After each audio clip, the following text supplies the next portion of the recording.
नहीं, ये जो संत रामपाल जी हैं, इनके जो शिष्य हैं, इनका मानना है कि नवरात्रि जो है, इसका नवरात्रि नहीं मनानी चाहिए। तो मेरा इनसे क्वेश्चन है कि आखिर हम नवरात्रि क्यों ना मनाएं? हमारी माता के प्रति हमारा प्यार है, हम उसे क्यों ना दर्शाएं? बोलो जय माता की। आपको चैलेंज करती हूँ, अगर मैं धर्म शास्त्रों में अगर आप मेरे को दिखा दो कि नवरात्रि मनाने का कहीं भी उल्लेख है तो मैं आपकी साधना करने को तैयार हूँ। और अगर हमने आपको दिखा दिया जो हमारे जो पूर्वज है, मैं खुद एक ब्राह्मण समाज से हूँ, हमारे जो पूर्वज है वो आदिकाल से भक्ति करते हुए आ रहे हैं, व्रत रख रहे हैं, जागरण हो रहे हैं। इवन हम जब से पैदा हुए हमने यही देखा है। तो क्या आज इनके जो ये रामपाल जी महाराज हैं, ये ज्ञान संत रामपाल जी महाराज बता रहे हैं, ये आज कोई भी धर्म गुरु नहीं बता रहे। हम पहले से पूछते चले आ रहे हैं, व्रत रखते हैं, 9 दिन के व्रत रखते हैं, पूजा अर्चना करते हैं, रात को जागरण करते हैं, तो ये कह रहे हैं कि हम व्रत भी ना रखें इस बार। माता जी खुद अपनी पूजा करने के लिए मना कर रही हैं, जिसका प्रमाण हमारे सतग्रंथ दे रहे हैं। तो जो माँ है वो भी नहीं कहेगी हमसे कि हमारे लिए भूखे रहो, लेकिन वो हमारा प्यार है हमारी माता के लिए, वो हम क्यों ना करें? अगर आप वास्तविक में सच्चे हिंदू हैं तो आपको हमारे धर्म ग्रंथों में लिखी बातें माननी पड़ेंगी। जो इन ब्रह्मा विष्णु महेश से सुप्रीम है, इन्होंने इन ब्रह्मा विष्णु महेश नारद व्यास के सबके ज्ञान को रिजेक्ट कर दिया। दोस्तों, जैसा कि आप सभी को पता है कि नवरात्रि आने वाली है। देश भर में जगह जगह पर माता के जागरण की तैयारियां शुरू हो गई हैं। नवरात्रि में लोग व्रत करके माता को खुश करने की भरपूर कोशिश करते हैं, पर क्या ये सब करना सही है? कहीं ये साधना शास्त्र विरुद्ध तो नहीं? फिर क्या है सच्चाई, आइए देखते हैं इस वीडियो में। हमारे साथ 2 अलग अलग विचारधाराओं के लोग मौजूद हैं। एक पक्ष का ये कहना है कि नवरात्रि के पर्व को मनाना चाहिए, बहुत ही श्रद्धा से हम जो है नवरात्रि के पर्व को मनाते हैं। दूसरी ओर हमारे साथ एक ऐसा पक्ष मौजूद है, ये संत रामपाल महाराज के अनुयायी हैं, जिनका ये मानना है कि नवरात्रि के पर्व को मनाने का किसी भी शास्त्र में उल्लेख नहीं है, अर्थात ये नवरात्रि के पर्व को नहीं मनाना चाहिए। दोनों पक्षों के विचार जानेंगे और जानेंगे कि किसके दावे में है कितनी सच्चाई। आइए सबसे पहले सवाल की ओर बढ़ते हैं। मेरा आप लोगों से सवाल है कि आखिर आप लोगों के अनुसार माता रानी के नवरात्रि क्यों मनाने चाहिए? जय माता की। जो नवरात्रि के जो अभी जो पर्व चल रहा है वो हमारी माता के प्रति प्यार को प्रदर्शित करता है। हमारी जो माता दुर्गा अष्टांगिनी है, उन्होंने हमारी रक्षा के लिए 9 रूप धारण किए थे महिषासुर के वध करने के लिए, ताकि हम लोग सुरक्षित इस समाज में, इस संसार में रह सके। उनकी पूजा अर्चना करते हैं, व्रत रखते हैं, जागरण होते हैं। हर हिंदू, जितने भी मेरे ख्याल से जितने भी हिंदू समाज में लोग हैं, वो बड़े ही हर्षोल्लास से 9 दिन का बेसब्री से इंतजार करते हैं। लेकिन यहीं ये जो संत रामपाल जी हैं, इनके जो शिष्य हैं, इनका मानना है कि नवरात्रि जो है, इसका नवरात्रि नहीं मनानी चाहिए। तो मेरा इनसे क्वेश्चन है कि आखिर हम नवरात्रि क्यों ना मनाएं? हमारी माता के प्रति हमारा प्यार है, हम उसे क्यों ना दर्शाएं? बोलो जय माता की। देखिए, बहुत बड़ा प्रश्न है कि माता रानी के नवरात्रे मनाए जाते हैं। माता ने महिषासुर का वध किया था। एक माता का प्यार दिखाने के लिए 9 दिन तक माता जी का जो ये व्रत रखा जाता है और भी जो पूजा साधना होती है। आप लोगों को इससे क्या परेशानी है? आप लोग इसको क्यों मना करते हो?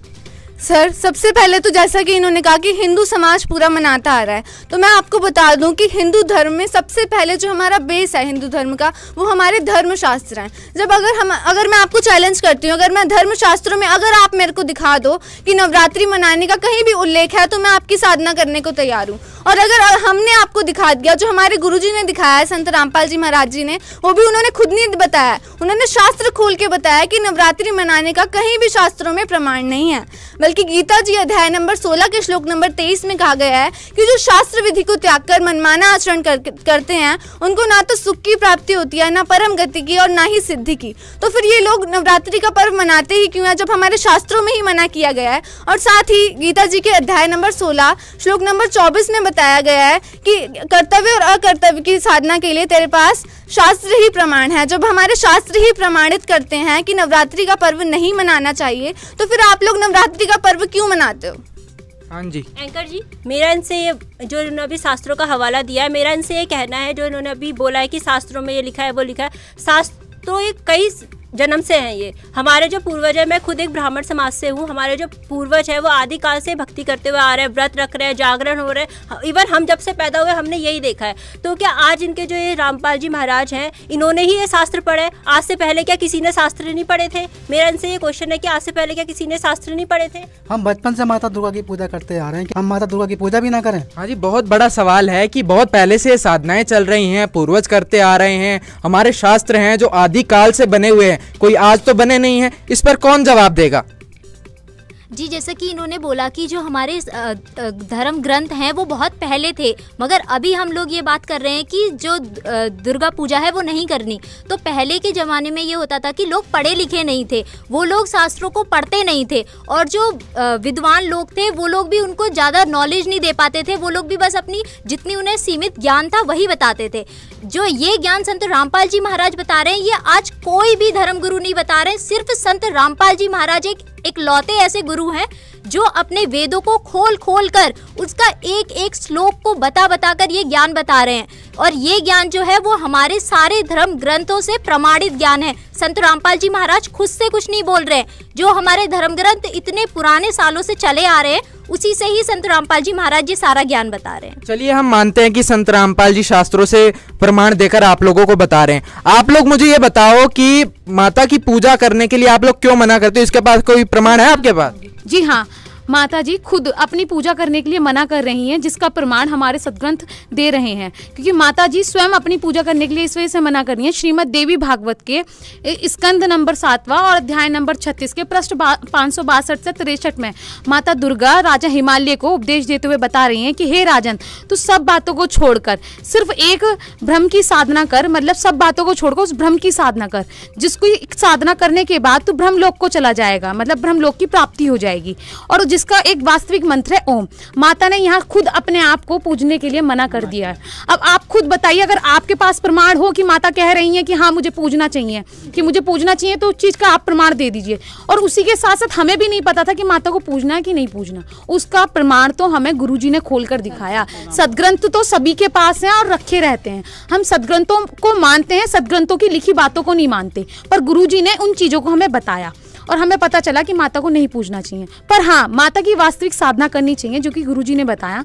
माता जी की साधना करने का एक वास्तविक मंत्र है, जिसका उल्लेख संत रामपाल जी महाराज जी ने हमें बताया, और हम माता के साल के 365 दिन उनके वास्तविक मंत्र की साधना करते हैं। अब आप जी प्रमाण दे दीजिए अगर पूजने के लिए कहीं बात की गई हो तो। हाँ जी, आप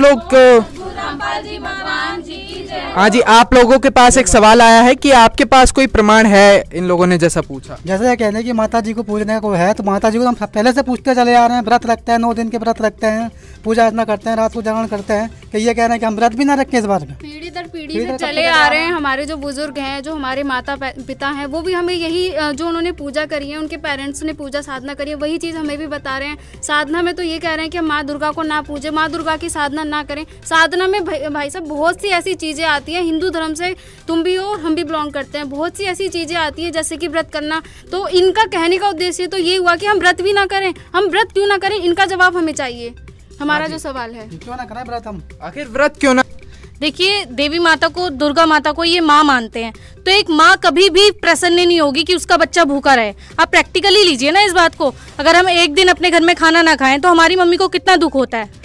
सच कह रहे हैं ना आप, इस बात को बताइए आप। ठीक है, हम मानते हैं कि जो तुम कह रहे हो कि माता हमसे खुश होगी। हमारा जो 9 दिन का हम फास्ट रखते हैं, आप ये कह रहे हो कि माँ अपने बच्चे को भूखा देख के, वो तो हमारी आस्था है ना। हम जैसे मर्जी अपनी माता को प्रसन्न हमारा करें। प्यार है हमारी माता के प्रति। माँ ने हमसे नहीं बोला भूखे रहो, हमारा प्यार है, हम अपनी माता के लिए कर रहे हैं। हमारी जो माँ है, हमारी जो भी माँ है, वैसे में जो माँ है वो भी नहीं कहेगी हमसे कि हमारे लिए भूखे रहो, लेकिन वो हमारा प्यार है हमारी माता के लिए, वो हम क्यों ना करें। हम ये आपसे जानना चाहते हैं। बिल्कुल सही बात है, वो उनकी धारणा है, वो कैसे भी करें। देखिए, हमारे शास्त्रों में लिखा गया है। फिर मैं आपको यही बात कहना चाहूंगी, अगर आप हिंदू धर्म को मानते हैं, अगर आप वास्तविक में सच्चे हिंदू हैं, तो आपको हमारे धर्म ग्रंथों में लिखी बातें माननी पड़ेंगी। मैं फिर से आपको बताना चाहूंगी, जैसा कि हमें संत रामपाल जी महाराज जी ने शास्त्र खोल के दिखाए हैं। गीता जी के अध्याय नंबर 6 श्लोक 16 में बताया गया है कि हे अर्जुन, ये योग ना तो अधिक खाने वाले का और ना बिल्कुल ना खाने वाले का। बिल्कुल ना खाना यानी कि व्रत रखना। आप लोग व्रत रखने की बात कर रहे हो, तो गीता जी में खुद मना किया गया है कि ये योग ना तो अधिक खाने वाले का, ना बिल्कुल ना खाने वाले का ही सफल होता है। तो मतलब आपका ये भी साधना करने का बिल्कुल भी कोई भी औचित्य नहीं बनता, और हमारे शास्त्र में कहीं भी प्रमाण नहीं। अगर आप मेरे को बता दो कि व्रत करना हमारे शास्त्रों में लिखा गया है, तो मैं भी मानूं। जैसे कि ये लोग व्रत की बात करते हैं, तो ये अपने घर में भूखे रहेंगे तो क्या इनकी माता इनको आशीर्वाद दे देंगी। मैं इनसे ये जानना चाहती हूँ कि कौन सी ऐसी माता होगी जो अपने बच्चे को भूखा देख के प्रसन्न होगी। आप खुद बताइए कि आपकी माता भी अगर आप भूखा रहेंगे तो क्या वो खुश हो जाएंगी? और आप शास्त्रों में प्रमाणित दिखाओ पहले तो हमें। आप हिंदू धर्म को मानते हो तो शास्त्र दिखाओ हमें। हाँ जी, एक मिनट, यहाँ पर एक दूसरा जो पक्ष है वो मेरे को भारी नजर आ रहा है। उन्होंने काफी सारे प्रमाण दिए हैं। अब मैं आप लोगों से जानना चाहूंगा कि जब दूसरा पक्ष प्रमाण दे रहा है तो आपका क्या कहना है इसके ऊपर? सर, इतने बड़े ग्रंथ लिखे गए हैं, उनमें कई ऐसे महापुरुष हैं जिन्होंने माता का व्रत रखा है और माता ने साक्षात उनको दर्शन देके उनकी मनोकामनाएं पूरी की है। वो कथाएं झूठी है। आज इनके एक संत जी आते हैं, कुछ साल हुए हैं इनको आए हैं, इन्होंने बोला माता का व्रत नहीं रखना चाहिए, हमारे ग्रंथों में ये बताया। पता नहीं आपने कहाँ से ग्रंथ लेके आए हैं, हमने तो आज तक कभी नहीं पढ़ा। और दूसरी बात ये है क्या जिनको माता ने दर्शन दिए हैं, उनकी मनोकामना को पूरी किया है, वो सब झूठा है। मतलब इनके एक संत जी जो कह रहे हैं वो सच है, बाकी पूरा समाज झूठा है। देखिए, आपके सवाल को रोककर मैं आप लोगों से पूछना चाहूंगा, इनका जो कहना है कि मतलब सदग्रंथ बहुत पहले से लिखे हुए हैं, अभी एक संत जी आते हैं, संत रामपाल जी बताते हैं कि व्रत रखना गलत है, तो मतलब बहुत समय से चलता आ रहा है, उसको आप लोग कैसे नकार सकते हो? सर, हम वही तो बार बार आपको कह रहे हैं कि हमारे शास्त्रों में ये बात लिखी गई है। आप ये मत बोलो कि संत रामपाल जी ने बताया। संत रामपाल जी महाराज जी खुद से कुछ बात नहीं बता रहे हैं, वो एक एक चीज का प्रमाण देके बता रहे हैं, वो भी हमारे धर्म ग्रंथों से ही। अगर आप वास्तविक हिंदू हो तो धर्मशास्त्र को तो आपको मानना ही पड़ेगा। और साथ ही आप पहले की बात कर रहे हैं, तो पहले की बात में पहले का समाज पढ़ा लिखा नहीं था। जो भी हमारे विद्वान हमें बता देते थे, हम वही सुनी सुनाई गाथा करते हुए आ रहे थे। लेकिन आज संत रामपाल जी महाराज जी ने हमें शास्त्र खोल के दिखाए हैं। वो खुद से एक भी बात नहीं बताते हैं, उन्होंने शास्त्र प्रमाणित करके बताया कि हमें ये साधना नहीं करनी चाहिए। आइए जानते हैं इस विषय पर संत रामपाल जी महाराज जी का क्या कहना है। क्या संत रामपाल जी महाराज जी प्रमाणित कर पाएंगे कि देवी दुर्गा जी से भी ऊपर कोई शक्ति है? आइए देखते हैं। दुर्गा क्या कहती है? विष्णु जी तो कहते हैं मैं दुर्गा से ऊपर कोई भगवान ना मानता, ना मन पता। और अब दुर्गा क्या कहती है?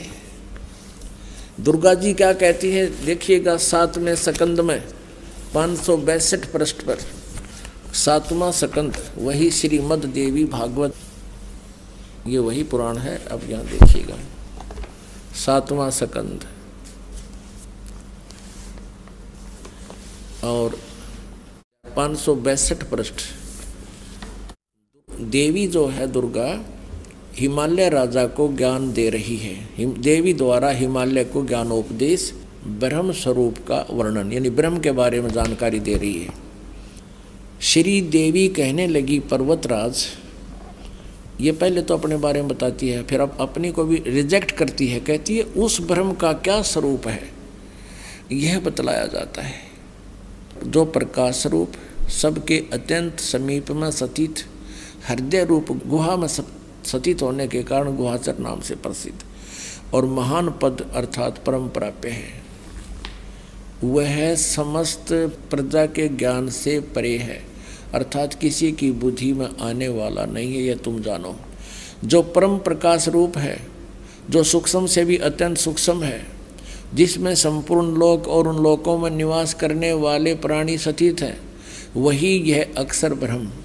अब दुर्गा उवा बाई बोल रही है, कदे तो इस ब्रह्म को अक्षर ब्रह्म कहती है, कहीं इसको ब्रह्म कहती है। अब देखना, वही सबके प्राण है, वही सबकी वाणी है और वही सबके मन है, वह यह परम सत्य अमृत अविनाशी तत्व है, सौम्य। उस वेदने योग्य लक्ष्य का तुम वेदन करो, मन लगाकर उसमें तन में हो जाओ। अब हम थोड़ा सा यहीं से ले लेते हैं। उस एकमात्र परमात्मा को ही जाने, दूसरी सब बातों को छोड़ दे। यही अमृत रूप परमात्मा के पास पहुंचाने वाला पुल है। संसार समुद्र से पार होकर अमृत स्वरूप परमात्मा को प्राप्त करने का ये सुलभ साधन है। इस आत्मा का ओम के जप के साथ ध्यान करो। इस अज्ञान में अंधकार से सर्वथा परे और संसार समुद्र से उस पार जो ब्रह्म है उसको पा जाओगे, तुम्हारा कल्याण हो। इसने स्पष्ट कर दिया। अपनी पूजा को भी कह दिया मत करो, मेरी पूजा भी। एकमात्र परमात्मा को ही जाने, दूसरी सब बातों को छोड़ दे। उसका ओम नाम है और ब्रह्म, ओम नाम के जाप से ब्रह्म प्राप्ति उद्देश्य रखो। ब्रह्म की जाप करो, ब्रह्म का जाप करो। और वो कहाँ रहता है? वह यह सब का आत्मा ब्रह्म ब्रह्मलोक रूप दिव्य आकाश में स्थित है।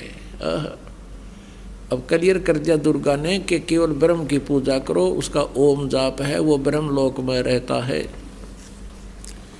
अपने आत्माओं दुर्गा जी ने, देवी ने, जो इन ब्रह्मा विष्णु महेश से सुप्रीम है, इन्होंने इन ब्रह्मा विष्णु महेश नारद व्यास के सब के ज्ञान को रिजेक्ट कर दिया। अब देवी कहती है केवल ब्रह्म ही फाइनल गॉड है, कंप्लीट गॉड है। अब ब्रह्म क्या कहता है?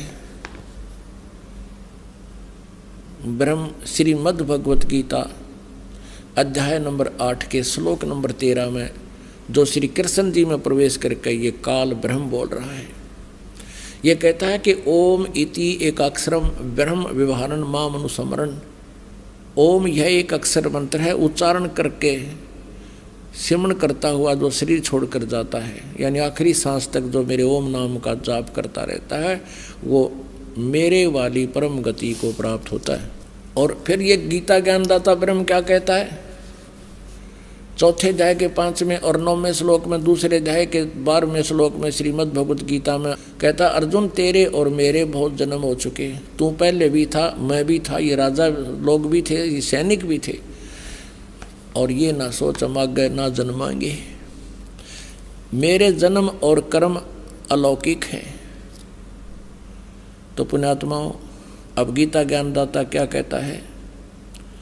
18वें अध्याय के 62वें श्लोक में कहा कि अर्जुन तू सर्वभाव से उस परमेश्वर की शरण में जा, उसकी कृपा से तू परम शांति को और सनातन परम धाम को प्राप्त होगा। सनातन परम धाम कौन सा है? सतलोक। उसके बारे में 15वें अध्याय के 1 से लेकर 4 श्लोक में कहा है कि तत्वदर्शी संत ऐसा होगा जो सब उल्टे लटके संसार के सभी पार्ट्स बता देगा, उसके विभाग बता देगा। उसके पश्चात उस परम पद परमेश्वर की खोज करनी चाहिए, जहाँ जाने के बाद फिर साधक कभी लौटकर संसार में वापस नहीं आता, अर्थात उसको पूर्ण मोक्ष हो जाता है। इससे सिद्ध है कि गीता ज्ञान दाता ब्रह्म से भी ऊपर कोई सुप्रीम पावर है, और वो परम अक्षर ब्रह्म है। उसका अभी आपको उल्लेख बताया था 8वें अध्याय के 1 श्लोक में। अर्जुन ने पूछा था कि 7वें अध्याय के 29वें श्लोक में जिस तत्ब्रह्म के बारे में आपने बताया, वो किम तत्ब्रह्म, 8वें अध्याय के 3 श्लोक में कहा कि वो परम अक्षर ब्रह्म है। तो इसे सिद्ध हो गया कि ना ब्रह्मा ने ज्ञान, ना विष्णु ने ज्ञान, ना शिव ने ज्ञान, क्योंकि ब्रह्मा और विष्णु शिव एक ही सत्र का ज्ञान रखते हैं। और ना दुर्गा को कंप्लीट ज्ञान, वो ब्रह्म को फाइनल बता रही है। और ब्रह्म कहता है मेरे और तेरे तो बहुत जन्म हो गए, जन्म मृत्यु सदा ये दुख बना रहेगा, परम शांति नहीं हो सकती। यदि तूने मेरी शरण में रहना है तो उठा लठ और कर युद्ध, ऐसा यहाँ करना ही पड़ेगा। और तुझे परम शांति चाहिए तो उस परमेश्वर की शरण में जा, ये फाइनल कर दिया। दोस्तों, संत रामपाल जी महाराज के ज्ञान को और अच्छे से समझने व जानने के लिए संत रामपाल जी महाराज यूट्यूब चैनल पर विजिट करें। धन्यवाद।